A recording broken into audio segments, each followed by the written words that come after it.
সন্দেশখালীতে শুভেন্দু অধিকারীর সভায় আবারও পুলিশের বাধা দেওয়ার অভিযোগ। সভা করার জন্য লেজার থানা এলাকায় দুটি জায়গা বাছা হয়। অনুমতি চাওয়ার পরেই 144 ধারা জারি করে পুলিশ। হাইকোর্টে অভিযোগ দায়ের করা হয়েছে। আধ ঘন্টার মধ্যে নতুন জায়গা চিহ্নিত করে আদালতে আসুন, তারপর পুলিশ সেখানে কোন ধারা প্রয়োগ করে সেটা দেখছি। মন্তব্য কলকাতা হাইকোর্টের বিচারপতি জয় সেনগুপ্তর। অর্ণবাংশু নিয়োগে আমাদের প্রতিনিধি রয়েছেন আমাদের সঙ্গে। অর্ণবাংশু, ঠিক কি হলো আজ আদালতে, কি বললেন বিচারপতি? দেখো, 10ই মার্চ ন্যাজাটে সন্দেশখালীতে সকালে সভা করার কথা ছিল শুভেন্দু অধিকারী।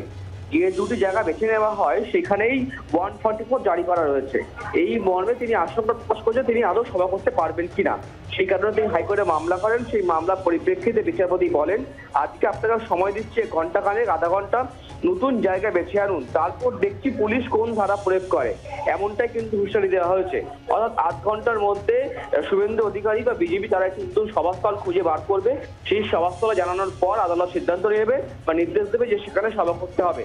এখন আদালত এটা হুঁশিয়ারি দিয়েছে যে দেখবো যে পুলিশ আর কোন ধারা প্রয়োগ করে। সেই জায়গায় যদি অশান্তি না হয় তাহলে পুলিশ কিন্তু কোন ধারা প্রয়োগ করতে পারবে না। আইনজীবীতে এমনটাই ব্যাখ্যা। তো আধ ঘন্টা পর নতুন করে সভাস্থল খুঁজে জানানো হবে বিচারপতিকে। অর্থাৎ বিজেপির তরফে নতুন করে সভাস্থলের কথা জানানো হবে, নতুন সভাস্থল চিহ্নিত করে সেই জায়গার কথা বলা হবে আদালতে এবং তারপর চূড়ান্ত সিদ্ধান্ত জানানো হবে আদালতের তরফে। অর্ণবাংশু, নজর রাখুন।